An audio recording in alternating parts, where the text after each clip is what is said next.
Hi. ചില സമയം മനസ്സിനെ കഴിഞ്ഞു പോയതും നടന്നുകൊണ്ടിരിക്കുന്നതും നടക്കാനുള്ളതും എല്ലാം പറഞ്ഞ് പറഞ്ഞ് മനസ്സിനെ അങ്ങ് വേദനിപ്പിക്കും. മനസ്സിനെ വേദനിപ്പിച്ചു കഴിഞ്ഞാൽ ആ വേദന നമുക്ക് ഫുള്ള് ബോഡി മൊത്തത്തിൽ ശരീരം മൊത്തത്തിലായിരിക്കും. അങ്ങനെ മനസ്സിനെ ഫസ്റ്റ് നമ്മൾ കൺട്രോൾ ചെയ്യാൻ പഠിക്കണം. ഇപ്പം നമ്മൾ എന്തെങ്കിലും ഒരു കാര്യം മനസ്സിനകത്ത് ഇങ്ങിട്ട് ഭയങ്കരമായിട്ട് കുഴപ്പി അത് വലുതാക്കി മാറ്റി ചിലപ്പോൾ നടന്നു പോയതായിരിക്കും. നടന്നുപോയി അതെന്താണ് അങ്ങനെ നടന്നത്, ഇതെന്താണ് ഇങ്ങനെ നടന്നത്, ഇനി നടക്കാനുള്ളതാണെങ്കിൽ അയ്യോ ഇനി എന്തുമായിരിക്കും നടക്കുന്നത് ഇങ്ങനെ ചിന്തകൾ കൊണ്ടങ്ങ് നിറച്ച്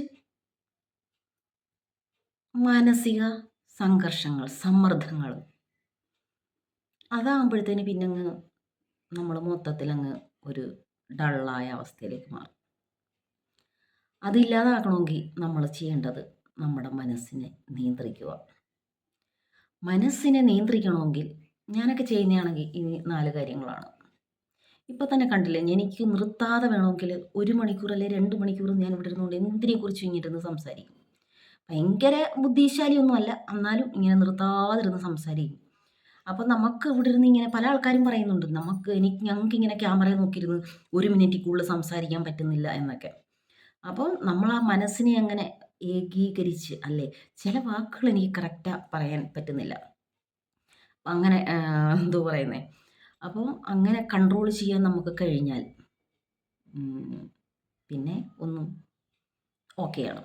അപ്പോൾ ഇതിന് നമ്മൾ ഞാൻ ചെയ്തതിൻ്റെ 4 പ്രധാനപ്പെട്ട കാര്യങ്ങളാണ്. അത് എന്തുവാന്ന് വെച്ച് കഴിഞ്ഞാൽ ഇപ്പം എന്താണ് ഫസ്റ്റ് എന്ത് ചെയ്യണമെന്നറിയാമോ? ഇപ്പം നമ്മൾ പൊതുവെ എല്ലാവർക്കും ഉള്ള കാര്യമാണ്. മറ്റുള്ളവരിപ്പം നമ്മളെന്തെങ്കിലും ചെയ്യുമ്പം മറ്റുള്ളവരെന്ത് നമ്മളെക്കുറിച്ച് പറയുന്നത് എന്നുള്ള ആ ഒരു ചിന്ത എപ്പോഴും എല്ലാവരും ചിന്തിക്കുന്നതാണ്. ഇപ്പം നമ്മൾ ഈ എന്തെങ്കിലും എടുത്ത് നോക്കിയാൽ പെട്ടെന്ന് കാണാൻ പറ്റും. അവനെന്ത് പറയും, ഇവനെന്ത് പറയും, അവരെന്ത് പറയും എന്നുള്ളൊരു ചിന്ത. അത് ഫസ്റ്റ് നമ്മൾ നിർത്തുക. ആരെങ്കിലും എന്തെങ്കിലും പറഞ്ഞിട്ട് പോട്ടെ, നമ്മൾ വൃത്തികേടുകൾ ചെയ്യാത്തിടത്തോളം കാലം നമ്മളെ ആരെന്ത് പറഞ്ഞാൽ എന്താ, അങ്ങനെ അങ്ങ് വിചാരിക്കണം.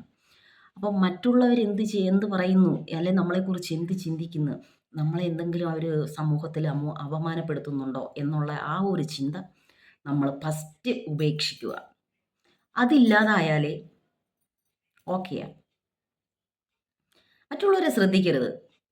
മറ്റുള്ളവരെ ശ്രദ്ധിച്ചാലേ നമുക്ക് മുന്നോട്ട് ശ്രദ്ധിക്കേണ്ട കാര്യങ്ങൾ മാത്രം എന്ന് വെച്ച് കഴിഞ്ഞാൽ പുതിയ പുതിയ കാര്യങ്ങൾ, നമുക്കറിയാത്ത കാര്യങ്ങളും മറ്റുള്ള കാര്യങ്ങളും ഒക്കെ പഠിപ്പിച്ചു തരും. അങ്ങനത്തുള്ള കാര്യങ്ങൾ ശ്രദ്ധിക്കണം. അല്ലാതെ നമ്മളെക്കുറിച്ചാണോ പറഞ്ഞത്, നമ്മളെ സൂക്ഷിച്ച് നോക്കി അയ്യോ നമ്മളെ നമ്മളേതോ കുറ്റങ്ങൾ പറയുന്നതാണല്ലോ, എന്തുമായിരിക്കും അവനും അവളും പറയുന്നത്, അല്ലെ അവളും പറയുന്നത് എന്തുമായിരിക്കും, നമ്മളെക്കുറിച്ചായിരിക്കും, നമ്മളെ നോക്കുന്നുണ്ടല്ലോ, ഇങ്ങനെയൊക്കെ ചിന്തിച്ച് നമുക്കാണ് നഷ്ടം. അത് ഫസ്റ്റ് അങ്ങ് നമ്മൾ നിർത്തുക. പിന്നെ ആണെങ്കിൽ ഉള്ളതെന്തോന്ന് വെച്ച് കഴിഞ്ഞാൽ നമ്മൾ ചിലപ്പോഴൊക്കെ പല കാര്യങ്ങളും വിജയിക്കത്തില്ലേ, വിജയിക്കുമ്പം നമുക്ക് ആ വിജയത്തിൽ ഭയങ്കര അഹങ്കാരമായിരിക്കും. എനിക്ക് പണ്ട് ഭയങ്കര അഹങ്കാരം ഉണ്ടായിരുന്നു, അതെല്ലാം തീർന്നു. ഞാനൊരിടത്ത് വിജയിച്ചു നിന്നൊരു വിജയിയായിരുന്നു. അപ്പം എനിക്ക് ഭയങ്കര അഹങ്കാരമായിരുന്നു. ഇപ്പോൾ അഹങ്കാരമൊക്കെ ഇതൊക്കെ ഞാൻ ഓരോ അനുഭവത്തിൽ നിന്ന് പഠിക്കുന്നതാണ്. അപ്പം എന്താണെന്ന് വെച്ച് കഴിഞ്ഞാൽ വിജയിച്ചു കഴിഞ്ഞാൽ അവിടെ തീരുകയാണ് നമ്മുടെ പവറ്, നമ്മുടെ ശക്തി, നമ്മുടെ സ്പീഡ്, നമുക്കിനിയും മേലോട്ട് പോകാനുള്ള ആ ഒരു ഇത് അവിടെ തീർന്നു പോയി. ശ്രമങ്ങൾ അവിടെ തീർന്നു പോവുകയാണ്. അപ്പം അത് വിജയിക്ക് നമ്മൾ അഹങ്കാരം കാണരുത്. പിന്നെ പ്രധാനപ്പെട്ടതായിട്ട് തോറ്റുപോയവരെ ഒരിക്കലും നമ്മൾ താഴ്ത്തിക്കെട്ടാനും ശ്രമിക്കരുത്. കാരണം വിജയത്തിനേക്കായി നല്ലത് തോൽവിയാണ്. തോൽവി ഉണ്ടാവുമ്പോഴാണ് പിന്നെയും ജയിക്കണമെന്നുള്ള ഇപ്പം നമ്മൾ ചെറിയൊരു കാര്യത്തിന് വേണ്ടിയായിരിക്കും ജയം നേടാൻ പോകുന്നത്. ആ ജയം നേടാനായിട്ട് പോകുമ്പോൾ അവിടെ ആയിരിക്കും നമ്മൾ തോറ്റു പോകുന്നത്. പക്ഷേ ആ തോറ്റു പോകുമ്പം അവിടുന്ന് പിന്നെ നമ്മൾ പിന്നെയും ട്രൈ ചെയ്യുമ്പം നമ്മൾ ഒരു ചെറിയ കാര്യത്തിന് വേണ്ടി പോകുമ്പോഴായിരിക്കും നമ്മൾ തോറ്റുപോയത്. പക്ഷേ പിന്നെയും നമ്മളിങ്ങനെ ശ്രമിച്ചുകൊണ്ടിരിക്കുമ്പോൾ നമുക്ക് വലിയ വലിയ അവസരങ്ങളും വിജയങ്ങളും ഉണ്ടാവും. അപ്പം ജയത്തിൽ അഹങ്കരിക്കുകയും തോറ്റവരെ അടിച്ചമർത്തുകയും ചെയ്യരുത്. അപ്പം അതാണ് രണ്ടാമത്തത്. പിന്നെ അടുത്തത് എന്തോന്ന് വെച്ച് കഴിഞ്ഞാൽ പിന്നെ ഇത് തന്നെ അപ്പം നമുക്ക് വേറെ പറയാനുള്ളതെന്ന് വെച്ചാൽ മൂന്നാമത്തെ കാര്യം എന്തെന്ന് വെച്ച് കഴിഞ്ഞാൽ ഭയങ്കര ഇപ്പം എന്നേക്കായി അവന് എന്തോ പറയുന്നത്, അല്ലെ അവൾക്ക് അത് നേടാനും അത് സാധിക്കാനുമുള്ള കഴിവുണ്ട്. അപ്പം ഞാൻ പോയാൽ ഇതൊക്കെ എനിക്ക് ചെയ്യാൻ പറ്റുമോ? എന്നേക്കായി വലിയ ആൾക്കാരൊക്കെ അവിടെ നിൽക്കുമ്പോൾ ഞാൻ പോയി എന്തോ സാധിക്കാനാ? ഛെ വേണ്ട. ഞാൻ എൻ്റെ കാര്യം നോക്കി അടങ്ങി അങ്ങിരുന്നാൽ മതി. അങ്ങനൊരു ചിന്താഗതിയുള്ള ആൾക്കാരുണ്ട്. അങ്ങനെ ഉണ്ടായാലും അവിടെയും തീർന്നു. പിന്നെ അനാവശ്യമായിട്ട് നമ്മുടെ ടൈം വേസ്റ്റ് ചെയ്യുന്നത്. അനാവശ്യമായിട്ട് നമ്മുടെ ടൈം വേസ്റ്റ് ചെയ്യത്തില്ലേ? അനാവശ്യ ടൈം വേസ്റ്റേജ്. സോറി. അപ്പം നമ്മൾ നമ്മുടെ ടൈം വേസ്റ്റാക്കുന്നത്.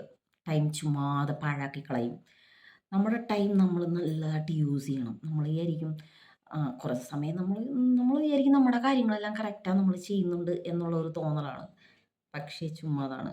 നമ്മൾ നമ്മുടെ ടൈം ഒരുപാട് പാഴാക്കി കളയുന്നുണ്ട്. പാഴാക്കി കളയുന്നത് പിന്നെ നമുക്ക് തിരിച്ചു വരുന്നതല്ല. അപ്പം ഇതൊക്കെ കറക്റ്റാണ് നമ്മൾ ഫോളോ ചെയ്ത് പോയാൽ നമുക്ക് നമ്മുടെ കാര്യങ്ങളൊക്കെ കറക്റ്റായി പോകും. പിന്നെ ഈ മനസ്സിനെ ഇങ്ങനെ വേദനിപ്പിക്കുന്നതും ഒന്നും ഉണ്ടാകത്തില്ല. ഈ 4 കാര്യങ്ങൾ മാത്രം ഫോളോ ചെയ്ത് പോകണം. 4 കാര്യങ്ങൾ ഏതൊക്കെയാണെന്ന് കറക്റ്റായി മനസ്സിലായല്ലോ എല്ലാവർക്കും.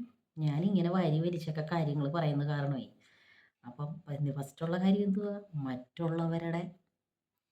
മറ്റുള്ളവർ നമ്മളെക്കുറിച്ച് എന്ത് പറയും എന്നുള്ള ഒരു ചിന്ത. പിന്നെ വിജയം വരുമ്പം ഭയങ്കരമായിട്ടൊരു എന്തോ പറയുന്നേ, ഒരു ഒരു ഒരു ഒരു ഒരു ഒരു ഒരു തരിപ്പുണ്ടല്ലോ, തരിപ്പല്ല, എന്തുവാണ് അതിൻ്റെ വാക്ക് പോയി. നമ്മളൊരു ആഹ്ലാദ പ്രകടനമില്ലേ, അതാണ് ഉദ്ദേശിക്കുന്നത്. പിന്നെ അടുത്ത എന്തോന്ന് വെച്ച് കഴിഞ്ഞാൽ ഇത് എന്തുവാ, ഞാൻ തന്നെ അങ്ങ് മറന്നു പോകും. അടുക്കി പറയണ്ടേ. നമ്മൾ ഓരോ കാര്യങ്ങൾ കറക്റ്റായി ചെയ്തു പോകുമ്പോൾ അടുക്കി ഒന്നും പോകത്തില്ലല്ലോ. പിന്നെ അനാവശ്യമായിട്ടുള്ള നമ്മുടെ ടൈം പാഴാക്കി കളയുന്നത്. അത് പിന്നെ എന്തോന്ന് വെച്ച് കഴിഞ്ഞാൽ, എന്നേക്കായി ഉയർന്നവനാണ് അവൻ, ഞാൻ അത്രയ്ക്കുമില്ല, അവരെപ്പോലെ എനിക്കാവാൻ പറ്റുന്നില്ല എന്നുള്ളൊരു ചിന്ത. ഈ ചിന്തകളൊക്കെ മാറ്റിക്കഴിഞ്ഞാൽ പിന്നെ നമ്മുടെ ലൈഫ് സൂപ്പറല്ലേ? ശ്രമിച്ചു നോക്ക്. ഞാൻ ചെയ്യുന്ന കാര്യങ്ങളാണ്. ഞാൻ ഇനി സംസാരിക്കുമ്പോഴേ എന്താ പറയുന്നത്, ചുരുക്കി സംസാരിക്കാൻ നോക്കാം കേട്ടോ. പോയിന്റ് മാത്രം എടുത്ത് ഞാൻ ഇങ്ങനെ ഇരുന്ന് ചുമ്മാതിരുന്ന് കാര്യം പറയാൻ മറ്റുള്ളവർക്ക് ബോറടിക്കുമല്ലോ എന്നൊക്കെ തോന്നാറുണ്ട്. പിന്നെ ഞാൻ വിചാരിക്കും 10 പേരായാലും കാണുന്നവർ കണ്ടാൽ മതി എന്നൊരു തോന്നലാണ്. Okay, thank you very much. ഇതൊക്കെ ഫോളോ ചെയ്ത് പോകണം. അപ്പം നമുക്ക് ഇങ്ങനെ ഇരുന്ന് സംസാരിക്കാൻ പറ്റും. ഞാനൊരു കാര്യമുണ്ട്, ഞാൻ ഇത് പിന്നെ എഡിറ്റ് ചെയ്യുന്നതൊന്നുമല്ല, ഇതൊക്കെ ലൈവാണ്. ഇത്രയും സമയം ഇരുന്ന് എനിക്ക് എഡിറ്റ് ചെയ്യാനൊന്നും അറിയത്തില്ല. എനിക്ക് ആകപ്പാടെ സൂം ചെയ്യാൻ മാത്രമേ അറിയത്തുള്ളൂ. അപ്പം ഞാൻ കറക്റ്റ് ഇങ്ങനെ ഇരുന്ന് കാര്യം പറഞ്ഞെടുത്തിരുന്ന വലിയ തെറ്റുകൾ കാണും, അക്ഷരത്തെറ്റുകളുണ്ടാവും, വാക്കുകൾ തെറ്റുകളായിരിക്കും, ക്ഷമിക്കുക. ഇഷ്ടമുള്ളവർ ഒരു ലൈക്ക് അടിക്കുക. എന്നിട്ട് ഞാൻ പറയുന്ന എന്തെങ്കിലും കാര്യങ്ങൾ തെറ്റുകൾ ഉണ്ടെങ്കിൽ ചൂണ്ടിക്കാണിക്കുക. പിന്നെ എനിക്ക് സപ്പോർട്ട് തരുന്ന എല്ലാവർക്കും 1000 നന്ദി അറിയിച്ചുകൊണ്ട് അടുത്ത വീഡിയോയിൽ കാണാം. Thank you very much.